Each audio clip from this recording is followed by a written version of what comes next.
పెద్దపల్లి జిల్లాలో గంజాయి అక్రమ రవాణాపై పోలీసులు మరోసారి ఉక్కుపదం మోపారు. రైల్వే మార్గం ద్వారా గంజాయిని సరఫరా చేస్తున్న ఓ మహిళను అరెస్ట్ చేసి ఆమె వద్ద నుంచి భారీ మొత్తంలో గంజాయిని స్వాధీనం చేసుకున్నారు. ఈ ఘటనకు సంబంధించిన పూర్తి వివరాలను పోలీసులు వెల్లడించారు. పెద్దపల్లి జిల్లాలో గంజాయి సరఫరా చేస్తున్న మహిళను పోలీసులు అరెస్ట్ చేశారు. నిందితురాలు ఆర్ఏ భాగ్యవతి వద్ద నుంచి సుమారు 4 కిలోల 200 గ్రాముల గంజాయిని స్వాధీనం చేసుకున్నారు. చంద్రపూర్ నుంచి రైల్వే మార్గం ద్వారా గంజాయిని తీసుకొచ్చి జిల్లాలో విక్రయిస్తున్నట్లు సమాచారం అందడంతో పోలీసులు నిఘా ఏర్పాటు చేశారు. అనంతరం ప్రత్యేక తనిఖీలు నిర్వహించి మహిళను అదుపులోకి తీసుకున్నారు. ఈ సందర్భంగా ఏసీపీ గజ్జకృష్ణ మాట్లాడుతూ నిందితురాలు ఆర్ఏ భాగ్యవతిని అరెస్ట్ చేసి కేసు నమోదు చేసినట్లు తెలిపారు. భాగ్యవతి తల్లి స్వస్థలం పెద్దపల్లి జిల్లా మందని కాగా అత్తగారి ఊరు గోదావరికని గంగానగర్ ప్రాంతమని పోలీసులు వెల్లడించారు.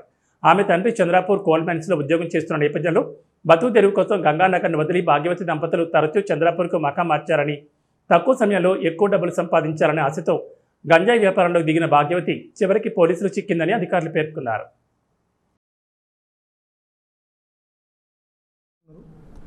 ఈ స్త్రీని, ఈ మహిళ ఎవరైతే ఉన్నారో ఇది యాక్చువల్గా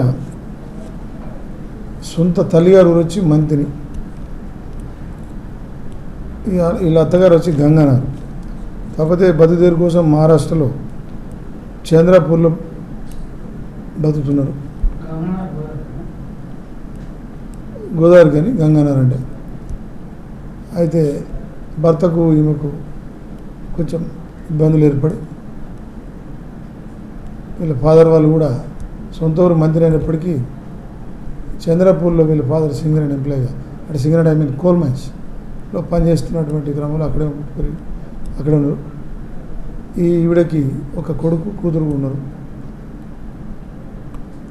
ఈవిడ చాలా రోజుల నుంచి అంటే ఎక్కువ డబ్బు వస్తుంది అనేటువంటి ఉద్దేశం కొద్దీ నాగపూర్, చంద్రపూర్ ఈ ప్రాంతం నుంచి మనకు మంచిర్యాల, గోదావరి కానీ పట్టణాల్లో ఉన్నటువంటి యువతకు అందజేసే విధంగా ఎక్కడ ఎవరైనా ఇస్తే ఆ గాంజా తీసుకురావడం, ఇక్కడ సీక్రెట్గా ఇవ్వడం జరుగుతుంది.